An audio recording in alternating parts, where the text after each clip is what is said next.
An ancient stone tablet is discovered, and decoding its secrets could rock a core belief of Christianity. It seems to tell the story of a Messiah who is killed and rises from the dead after 3 days. Sound familiar? But this Messiah may not be Jesus. This is one of the secrets of Christianity being unearthed by investigative journalist Simcha Jakubowicz. From deserts to tombs, from Rome to the Holy Land, Simcha tracks down the truth behind historical myths, long-held beliefs, and some of the greatest biblical stories ever told. This is a photograph of a unique and mysterious 2,000-year-old tablet or stone. This is the Church of the Holy Sepulchre, where Christians come to celebrate and commemorate the resurrection of Jesus 3 days after the crucifixion. This may shake up that. The stone emerged from the antiquities market, and incredibly, the ancient Hebrew text can still, for the most part, be easily read. The key line is this: I, Gabriel, command you, the Prince of Princes, in 3 days, live. Now, that may sound strange to the modern ear, but when I first heard about it, I almost fell off my chair. I mean, we're talking about a 3-day resurrection. If it's referring to Jesus, this bit of archaeology is the earliest archaeological artifact that refers to him. If it predates Jesus, then who is this Christ-like figure that we didn't know about before? Who is this Jesus before Jesus? To decode the stone, we have to figure out, when was it written? Where did it come from? And first, who is this Gabriel mentioned on the stone? In both the Hebrew and Christian Bibles, Gabriel is an angel whose main job is to announce the Messiah.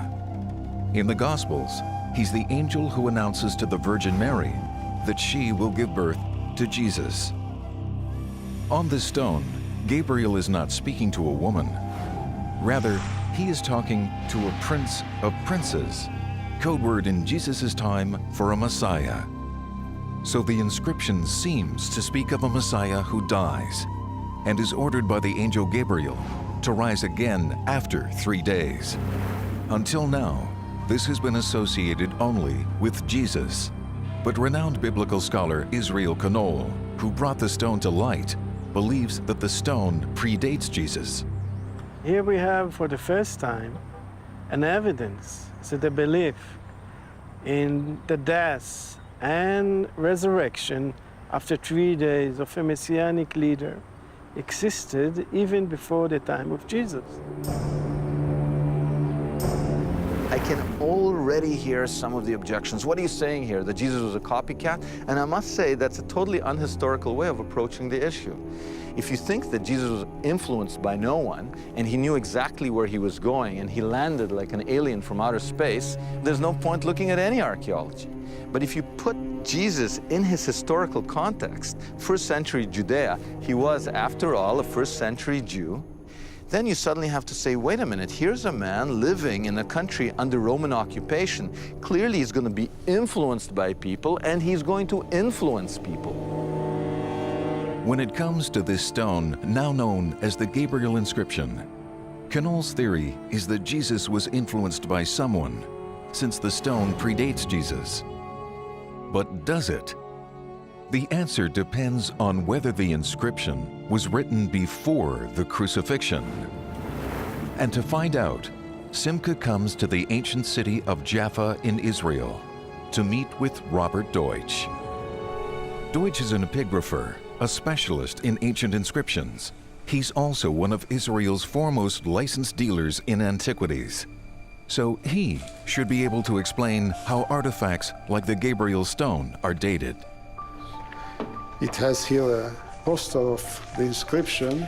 Deutsch is using a full-size paper copy of the stone, prepared by the academics who studied it. The Gabriel inscription is a very important inscription. The text is important. The development of the shape of the letter dates the piece. What do you mean that you can date it from the shape of the letter? It develops like a curve. The shape of a curve, it was never the same before, and it will never be the same after that. So if you find a car, you can say what year it was. Exactly. This is typology, which is a very, very accurate tool. To illustrate the point, in the 1st century BC and early 1st century AD, the Hebrew letter Lamed, L in English, had a long neck and then lost it. During the same period, the Kuf, or K, lost its little cap. And the Mem, the letter M, initially square, became rounded, losing its squiggles in the process. Using these techniques, Deutsch agrees with Professor Knoll, dating the Gabriel inscription to a time just before Jesus' crucifixion, possibly before his birth. And it dates to the 1st century BC and the beginning of the 1st century AD. So, the inscription seems to predate Jesus, but not by much.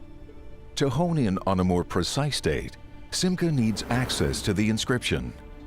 But the problem is that the stone belongs to an Israeli collector, David Jesselson, who lives in Switzerland.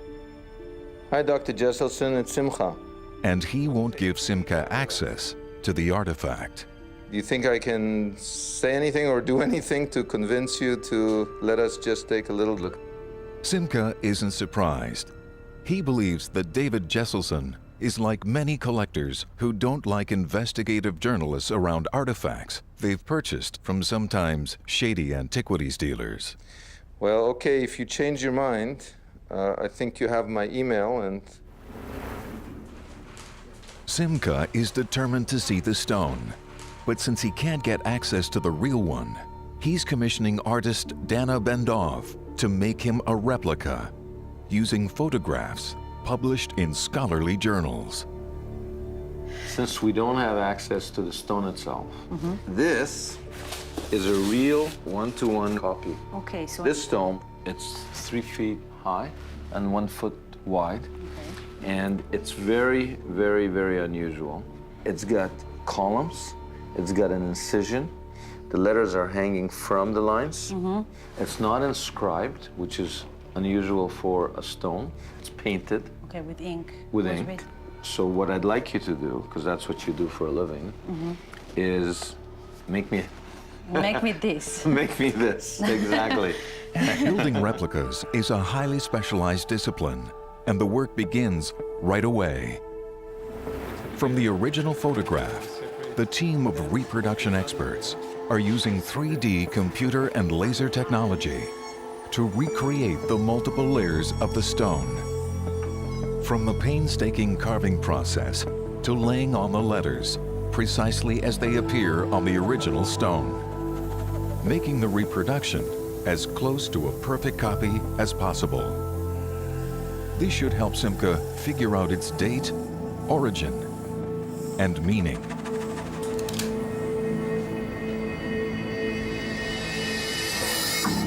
Though some have questioned Knoll's reading, no archaeologists have challenged him. Simcha now shows the reproduction to Professor Knoll, who has moved beyond deciphering the text to decoding its earth-shattering message. In 2007, an ancient stone came to the attention of scholars that has the potential of shaking Christianity to its foundations. Dubbed the Gabriel Revelation, the text painted on the stone refers to a Messiah that lives, dies, and is resurrected after 3 days. The writing style, however, seems to suggest a time before Jesus. If the inscription is not referring to Jesus, who is it referring to? Who is this mysterious dying and resurrecting Messiah, and is he the original inspiration for Jesus and his followers? When the stone's existence was first made public, a few scholars, including Israel Knoll, were allowed to study it. Immediately, they recognized it as a genuine artifact. But since the stone is now out of circulation, Simcha has brought a replica he commissioned to show Knoll. Does it look like the original? Very much, very much. And look at this, look at the lines. Yeah, the lines, he did them very nice, yes. Where are the key words? I just want to make sure. Here is Leshloshet Yamin. In 3 days. Reading the Hebrew text, Professor Knoll begins to decode it. For Knoll, the key historical clue is a reference to 3 shepherds. I have sent my people, my 3 shepherds. 3 shepherds. Knoll thinks one of these shepherds, living around Jesus' birth, is the Messiah mentioned on the stone. Their story begins at the end of the 1st century BC with Herod the Great. Herod was appointed by the Roman Emperor Augustus to rule Judea and do Rome's bidding. He was a tyrant, hated by his subjects. Paranoid that a Christ-like figure would dethrone him, Herod is remembered in the Gospels as the ruler who killed innocent babies, fearing that one of them might be a Messiah. When Herod died in 4 BC, his death triggered a messianic fever. Rebellion broke out on 3 fronts across the country. This was the beginning. This is the place where the serious rebellion started, here, at this point where we sit here now. Was this a nationwide revolt? Yes, Israel was literally burning during this rebellion, yes. There were 3 centers for this rebellion, 3 messianic leaders. One, Judah in the Galilee, the second one, Atronges in Emmaus, and the third one, Simon from the Perea, from the area of Transjordan. Suddenly, our idea of the world that Jesus was born into seems very different from anything that we heard about in Christmas carols. I mean, this was no tranquil land with shepherds tending their flock and wise men following stars. This was a land riddled by political unrest and violence, rape, pillage, crucifixions, Jews against Romans. There was a revolution going on. And there were not 1, but 3 revolutionary leaders, or messianic shepherds. One of them seems to have inspired Jesus. But which one? Could it have been Atronges from Emmaus, which is just outside of Jerusalem? Despite more than a century of digging here in Jerusalem, not a single Gabriel-like stone, not one, has ever been found. I mean, ink, painted on stone, anything that resembles it. Now that's very significant because archaeologically speaking, if you have a tradition of memorializing people on stone, then you find more than one. So the fact that not a single one has been found in this area pretty much eliminates Atronges as the dying and resurrecting Messiah mentioned on the stone. Well, that eliminates him. The next candidate is Judah. He operated in the Galilee close to Jesus' hometown of Nazareth. And there is one archaeological site associated with him, a place called Gamla. Gamla was a center of revolt before and after Jesus. 37 years after the crucifixion, it was utterly destroyed by the Romans, never to be resettled. Simcha is here with archaeologist Danny Sion to see if there is any Gabriel-like stone dating to the pre-Jesus Judah revolt. Immediately inside the gate, they come across signs of the final destruction. Essentially, you guys were the first to come in here since the destruction some 2,000 years ago. That is correct. The general of the Roman armies came here leading 3 legions. 3 full legions is no less than 30,000 people. And then they brought up the siege machines and battering rams, and they used artillery barrage to bombard the city with ballista balls. Here's an example of one such ballista ball. This guy weighs about 5 kilos. These things are coming raining down on your head. Exactly, exactly. How many have you found of these? 2,000. 2,000? Yes. In addition to the ballistas, they used arrows. We found at Gamla 1,600 arrowheads, which is probably more than all the arrowhead finds in all of Europe put together. But Simcha is interested in earlier artifacts. Is there anything here related to the would-be Messiah called Judah of Galilee?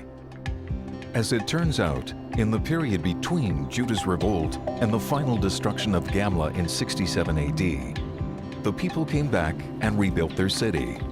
Except for one area, which they left untouched. Simcha and Danny head there now, looking for signs of the messianic leader called Judah. So what exactly are we looking at here? Sometime round about the death of King Herod, this area was completely and totally abandoned. So let me get this straight. This was a living, breathing place. And then suddenly, you know, like a volcanic eruption, it comes to a grinding halt. That is correct.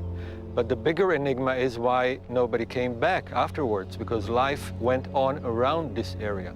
People living right around. Right around. Could it be that this place that we're standing is actually, in a sense, a monument to the revolt at the time of Judah? The timing is right with the death of Herod, and the reason that people lived around it but didn't enter it is because so many people died here. They didn't want to go into what, in essence, was a graveyard. That is certainly acceptable proposition.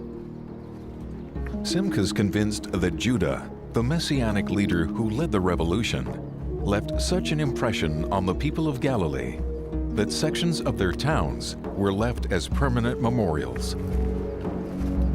But no Gabriel-like inscriptions have been found in Gamla.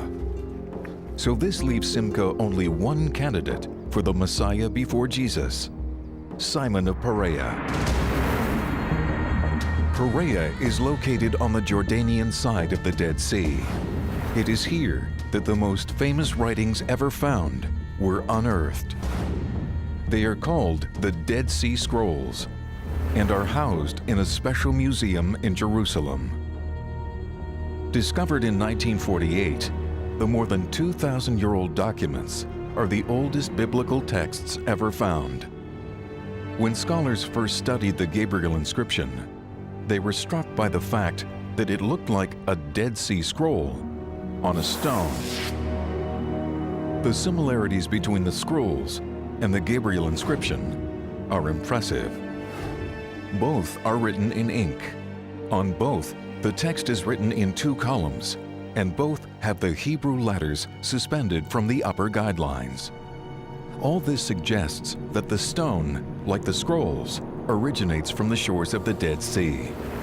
So in search of a Gabriel-like stone in the area of Perea, Simcha travels here to meet with archaeologist Konstantinos Politis, who's been digging in this area for 20 years. Well, this is our dig house for the last 20 years, so we've got all our goodies in here, too. I'm excited about seeing the goodies. Please, after you.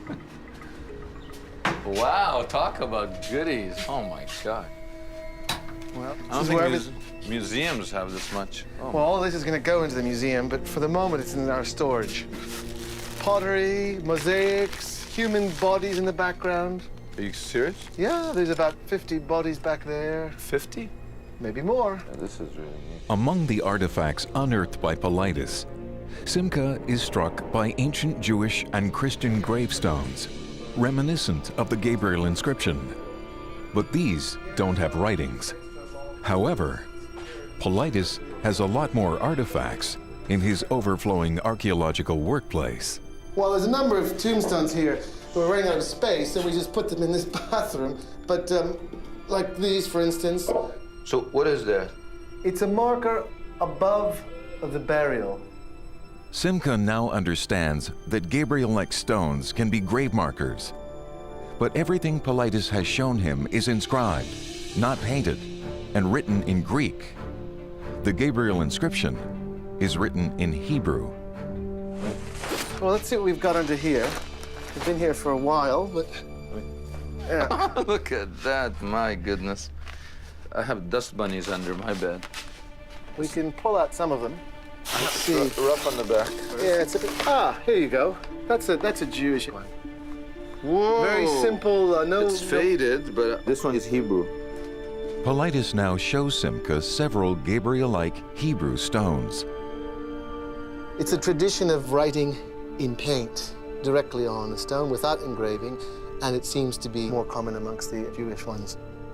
We're here for a reason, and I think the Gabriel inscription seems to come from this area. We know that in the Dead Sea area, there is this tradition of writing, painting letters on stone. It's not unlikely that the Gabriel inscription could also be coming from this area as opposed to other eastern desert areas. By tracing the stone to Perea, the investigation seems to have linked the dying and resurrecting Messiah with Simon of Perea, the man who may have inspired Jesus. Only a few kilometers from where Paulides has found his Gabriel-like stones is the exact area where Simon began his revolution. We're in an area called, in the land called Perea, which means in Greek, beyond the river, the Jordan River. How does this relate to Simon of Perea? Well, this is the land that he was in, and behind us we have this town of Machaerus, which is where he was living.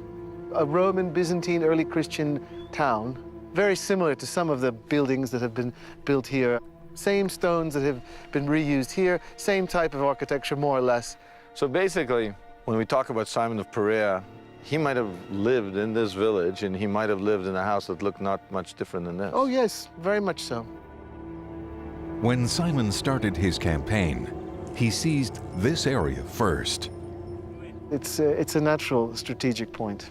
So if you start a revolution, this is a good place to start it. It's defended naturally, and you have a very good viewpoint right across the Dead Sea to Judea, so yes. You read in Josephus that Simon of Perea led a revolt, that it was crushed. It's one thing. When you actually see, troughs, mills, houses, when you connect with the everyday life of human existence, to think of how it looked like or felt like when people were killed and sold into slavery and raped and crucified, there's an emotional connection for me. The evidence is mounting that Simon is the Messiah memorialized on the stone, and the man who may have inspired Jesus. But if the Gabriel stone did come from Perea, how did it get to the west? Simca now goes inside an illegal Jordanian antiquities market to find out.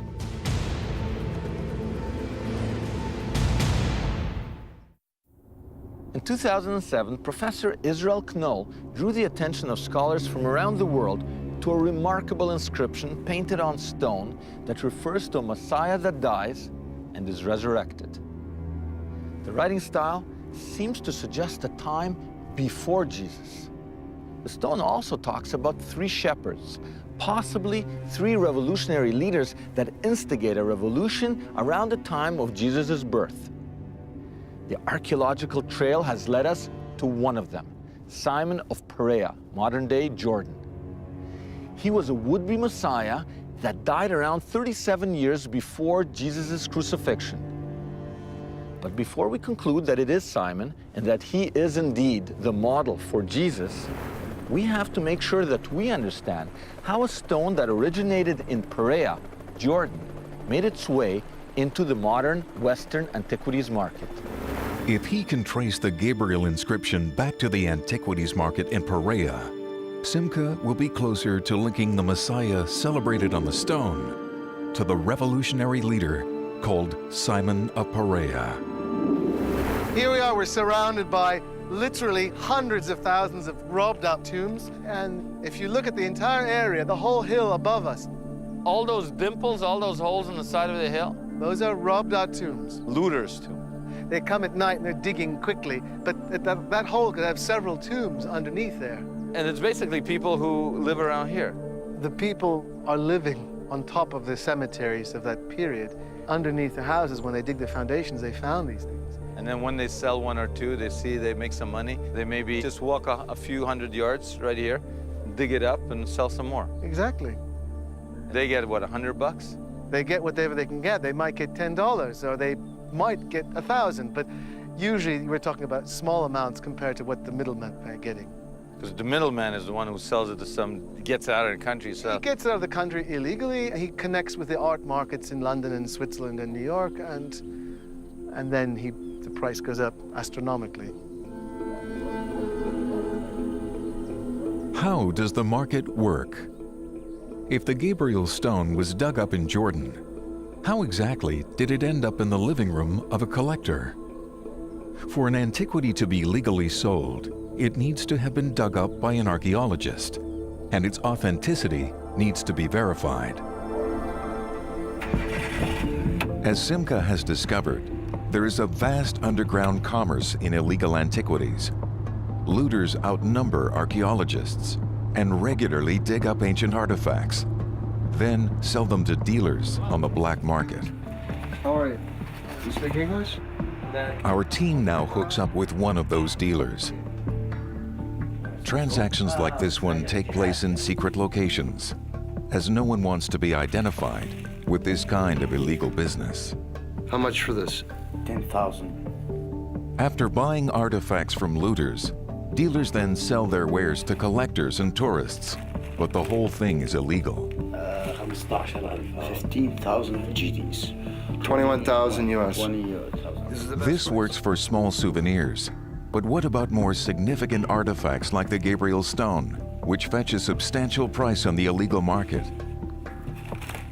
To find out how the stone might have been smuggled out of Jordan, Simca heads back to Israel to see Shlomo Musayev, the world's leading collector of biblical antiquities. Hi, Shlomo. How are you? Good. How are Nice you? to see Nice you. to see you. Musayev's personal collection rivals some of the most notable museums in the world. These cases hold just a fraction of the thousands of pieces he has purchased. Simca is astonished to discover that Musayev's collection also includes stones like the one Paulides showed him in Jordan, the kind that bear a striking resemblance to the Gabriel inscription. Oh, this is beautiful. Yeah. Painted. Yeah. Yes. You know what's amazing though? They look to be all about the same thickness, and they're rough on the back, Yes, this is the Gabriel is also rough on the back. and it's smoothed out on the front. Yes, this is exactly as the Gabriel one. Musayev's stones come from Perea, once again suggesting that painted Aramaic and Hebrew inscriptions are unique to the region. He bought them from a now deceased dealer named Rahani.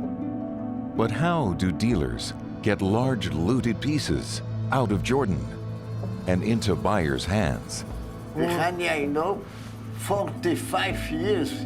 Let me get this straight. A piece like this, right? Some guy digs it out of the ground. He gets it.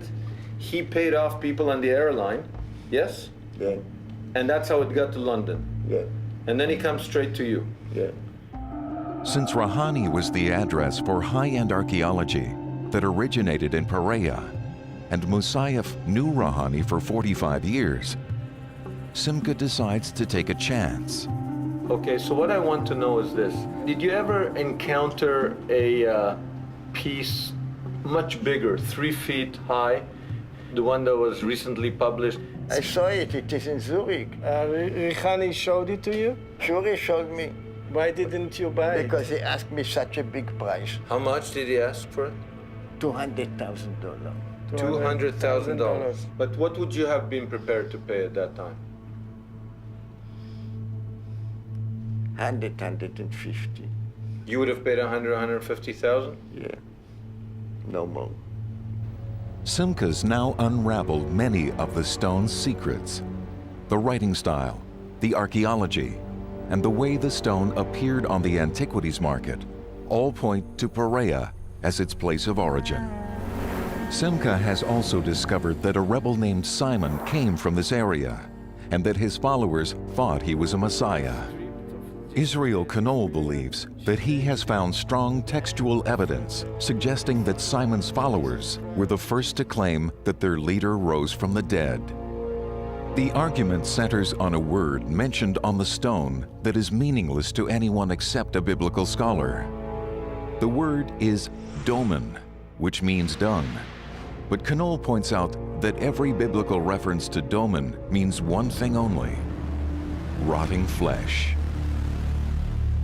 Sar Hasarim, Domen Arubot Surim, Prince of Princes, and he decomposed in a gorge because those who have killed him did not let his body to be buried.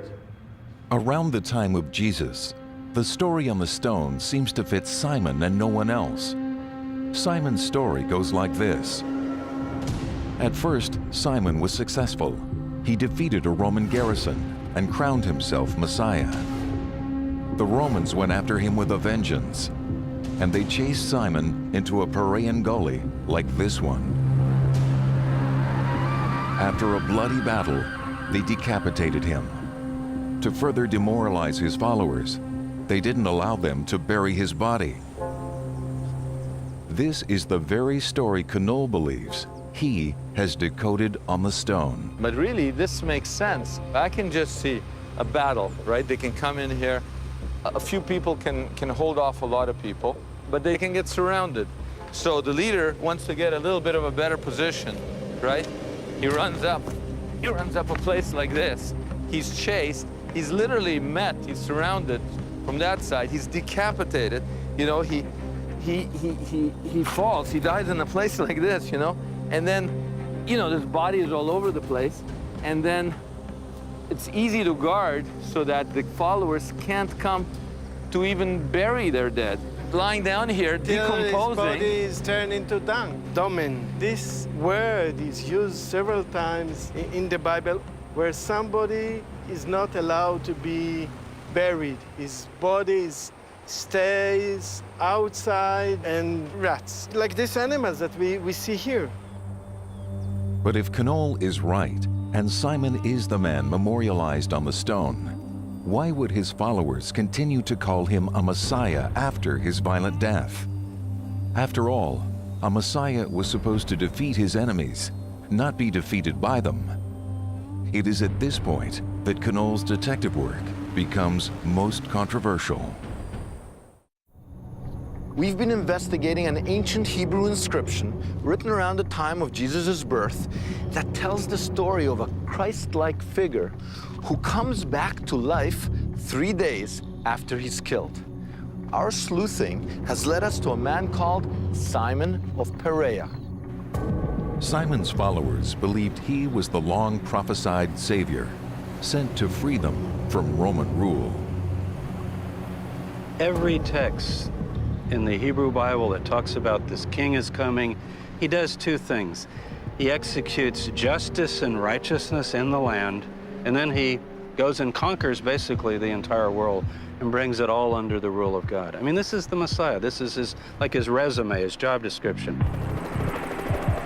Josephus, the Jewish historian, tells us that the reason Herod fortified these desert places is he feared more than anything that a native king might rise in Perea, in Judea, in Galilee, and have some sort of claim to the throne.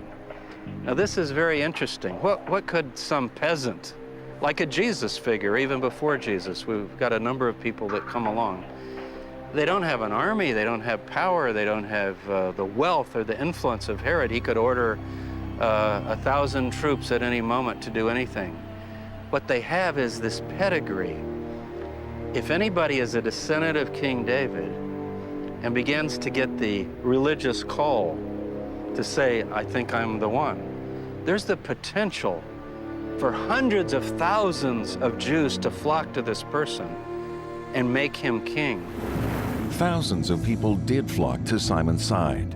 He was crowned king and declared Messiah, Redeemer. In Greek, he was called Christ. At first, Simon seemed to be a God-chosen winner. He led his followers to victory. But then, the Roman army defeated him, decapitated him, and left him to rot in the desert. At that point, according to Knohl, Simon's followers did something revolutionary. Even after death, they continued to call him Christ. So actually, out of the gravest crisis, a new idea comes. An idea that sees the suffering and the dying of the Messiah as an essential part of the process of salvation. It changed history. Yes, of course. In the next generation, this ideology will be picked up by Jesus. It will be a leading ideology for his messianic activity. And later on, the Roman emperor was defeated by this ideology. So it seems that Simon's followers turned this defeat into victory. The death of their Messiah, they said, did not disqualify him. In fact, his suffering proved that he was the Christ. According to Knoll, this theological spin was made possible by arguing that all along, Scripture predicted not one, but two Messiahs, a winner from the line of David and a suffering servant from the line of Joseph. If Knoll is right, the Gabriel inscription, which is at least 400 years older than the earliest New Testament text, is the earliest document ever found mentioning a suffering Savior.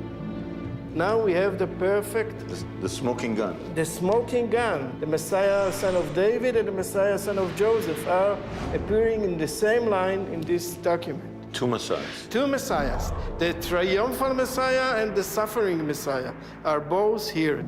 And it's the earliest reference. This is the earliest reference to a Messiah, son of Joseph, the suffering, dying, and rising Messiah. Pretty revolutionary.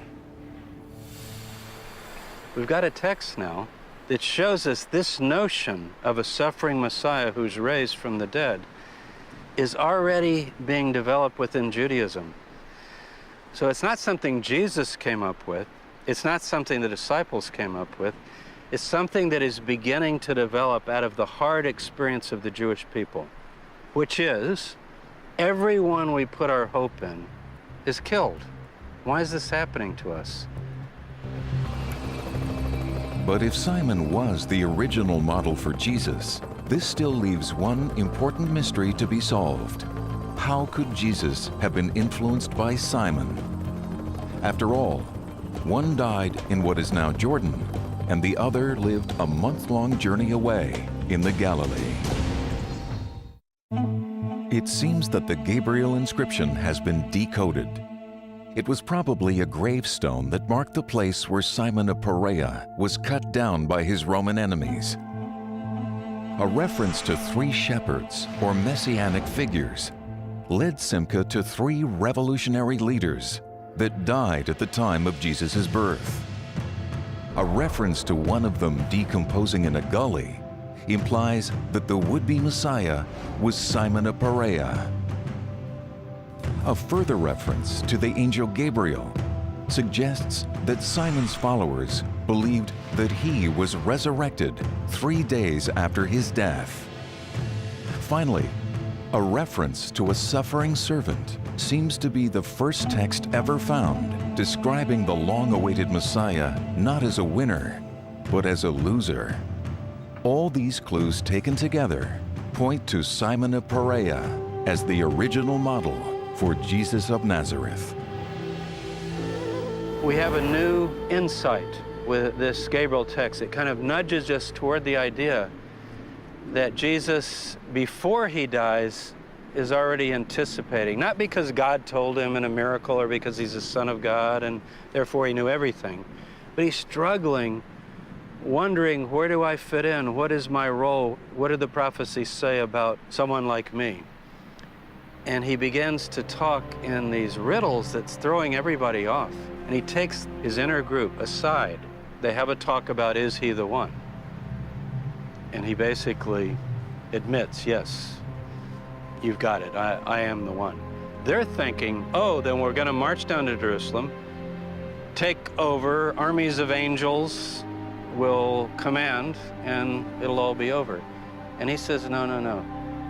I'm gonna be spit upon and beaten and persecuted and killed, and then here's the key, and after 3 days, I'll live. Now, where's that coming from? I think it's probably unlikely that he took a little trip to Perea and read our actual stone and thought, oh, that, I'll be like Simon. But what the text tells us is these ideas are in the air. They're being discussed. Where? Out in the wilderness, out by the Dead Sea, out in the place where Messiahs come.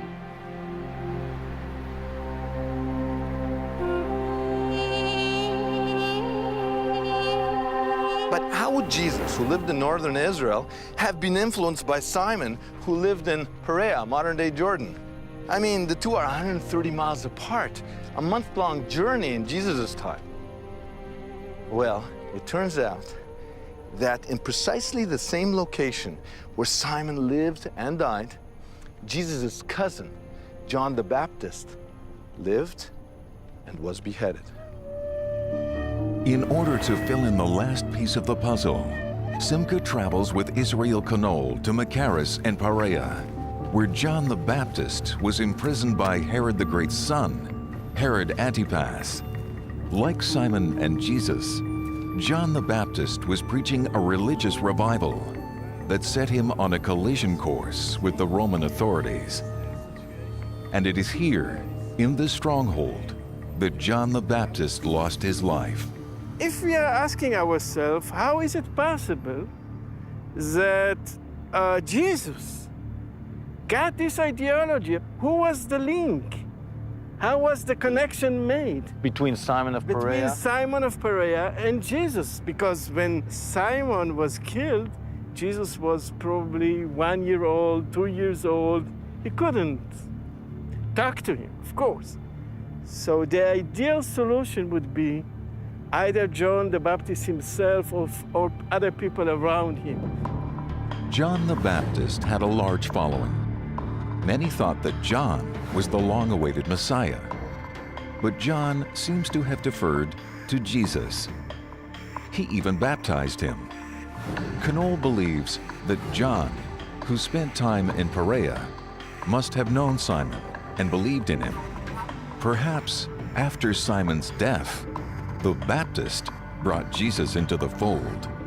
When Jesus came to John, he could listen and hear this ideology and be influenced by it.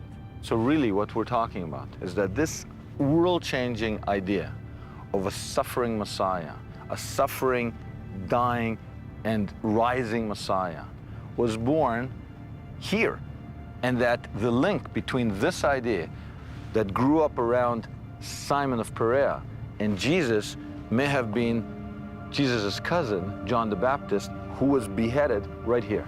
Yes. You gotta ask, what shepherd or Messiah was left to rot and die in the crevice of a rock around the time of the death of Herod?